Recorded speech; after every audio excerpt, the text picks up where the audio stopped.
नवरात्र का दूसरा दिन, भागवत गीता का पहला अध्याय। संजय बोले, हे धृतराज, अर्जुन के द्वारा इस प्रकार कहे हुए महाराज श्री कृष्ण सेना के दोनों सेनाओं के बीच में भीष्म और द्रोणाचार्य के सामने संपूर्ण राजाओं के सामने उत्तम रथ को खड़ा करके इस प्रकार से, हे पार्थ, युद्ध के लिए जुटे हुए इन कौरवों को देखो। इसके बाद पितापुत्र अर्जुन उन दोनों सेनाओं के स्थित ताऊ, चाचाओं, दादाओं, परदादाओं, गुरुओं, भाइयों, पुत्रों, पौत्रों, मित्रों, ससुरों, सुहृदयों को देखा। अर्जुन किसको देखे? दादा, परदादा, मित्र, राजा, भाई, सबके, चाचा, ताऊ, पर सबको देखे ना। आज के जमाने में कौन है आपके पास? किससे परेशानी आपको है? कोई भी लोग से किससे तकलीफें मिल रही हैं? तो आपने कैसे कहा कि अतीत मेरे पीछे नहीं है, हम अतीत में नहीं जी रहे हैं? मतलब अतीत पता नहीं था तब तो वर्तमान में, मतलब अपने हिसाब की बात बता रहे हैं। वो तो पता है कि अतीत से ही वर्तमान प्रारंभ होता है, लेकिन जब मनुष्य आता है तो अभी भी तो आप लोग अतीत में ही जी रहे हैं। अतीत से बाहर कब आएंगे आप? जब इन लोगों का त्याग करेंगे। जो ताऊ, चाचा, परदादा हैं, छोड़ के कहीं चल जाएंगे छोड़ के कहीं चल जाएंगे। छोड़ के जाने का कोई रास्ता नहीं है। बच्चे की तरफ भैया से चिंता रहा, गिना ला। मम्मी का भाई कितना साल भर, मम्मी का 25 साल बीत गए, अभी 25 साल भी पूरा होने वाला है। अब उसके बाद मम्मी हमने की छोटी चल रही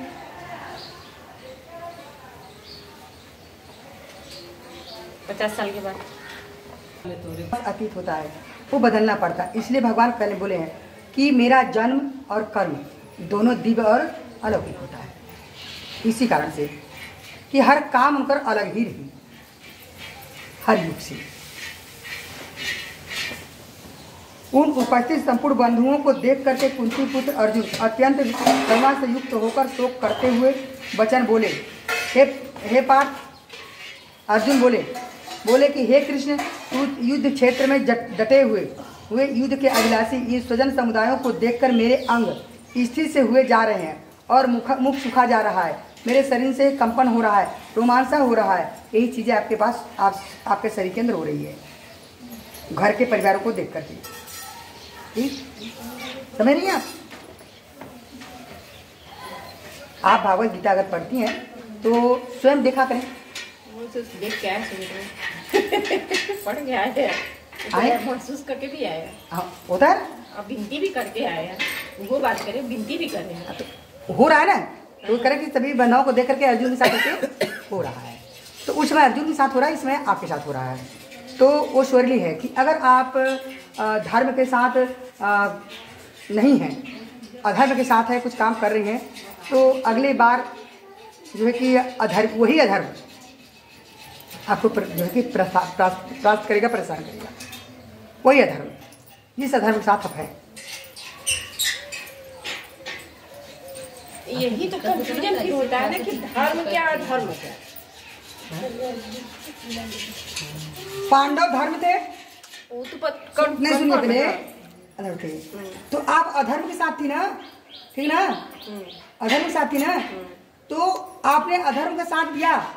क्या अधर्म आपका साथ दे रहा है अब? तो अगर धर्म के साथ थी, अगर रहती आप, तो चाहे कहीं भी किसी भी जन्म में कहीं भी जाती, धर्म आपका साथ नहीं छोड़ता। लेकिन यहाँ अधर्म भी आपका साथ छोड़ के पल्ला झाड़ के खड़ा है।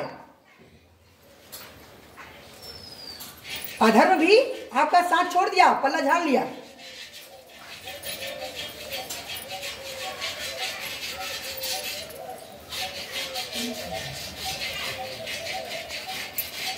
तो अर्जुन वही कह रहे हैं कि मेरे हाथों से गांधी धनुष गिरा जा रहा है और त्वचा बहुत जल रही है, मेरा मन भ्रमित सा हो रहा है। यही हो रहा है आपके साथ, मेरा मन भ्रमित सा हो रहा है, कर रही नहीं, भ्रमित सा हो रहा है। इसलिए मैं खड़ा रहने में भी असमर्थ हूँ। एकदम खड़ा लगा पहले से। अब खड़ा रहने में भी हम समर्थ नहीं है। हे केशव, मैं लक्षणों को विपरीत देख रहा हूँ।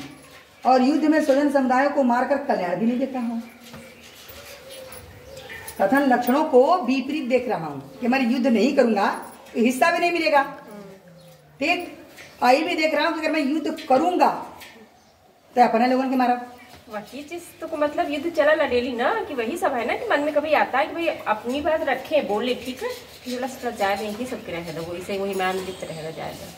कभी के साथ फिर बोला छोड़ा जाएगा का ही जाएगा, सबके फिर कल हुई किस हुई इसलिए अच्छा जाएगा नहीं। तो यहाँ पर तो आप गलत हैं। बात तो बहुत नहीं चलता है ना। जब तो आज भी धर्म का ही साथ दे रही हैं आप,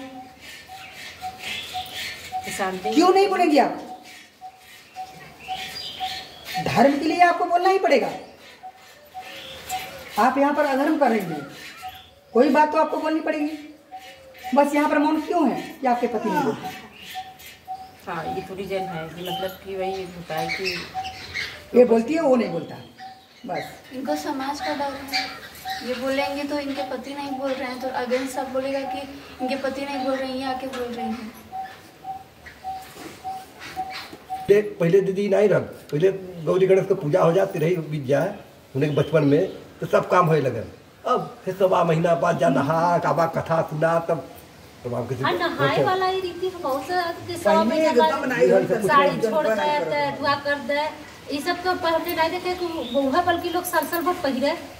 हाँ पहले के धुआ में अब कथा सुन ले कुछ कथा वो कभी कोई सुनत रह कोई कुछ काज नहीं कहाँ के कथा हमरो बैठे बब्बा बने तो होश रहल जानत भाई। हे केशव लक्षणों, हे कृष्ण, मैं न तो विजय चाहता हूँ न राज्य चाहता हूँ, यही आप सोचती हैं, न ही सुख चाहता हूँ। हे गोविंद, हमें ऐसे राज्य से क्या प्रयोजन?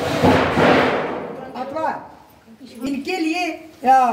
जिनके लिए राज्य भोग अब सुख आदि अभिष्ट है, जिनके लिए धन संपत्ति सब कुछ अभिष्ट मतलब महत्वपूर्ण है, महत्व वे ही ये सब धन और जीवन के आशा को त्याग करके युद्ध में खड़े हैं। आप देखेंगी कि हमने तो देखा है कि जिसको ज्यादा धन संपत्ति या किसी चीज की आकांक्षा होती है,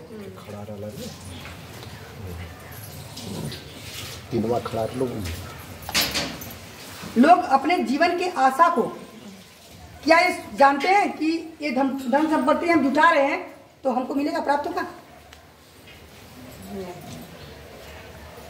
ये नियम है कि आपको मिलेगा? नहीं वो तो नहीं है, लेकिन इच्छा वही लोग रखते हैं, रखते ही करते हैं ना। एक और इच्छा रखते हैं कि मैं अपने पुत्रों को इतना जुटा कर रख दूं, अगर पुत्र नालायक है उसको बेच के खाने लगे,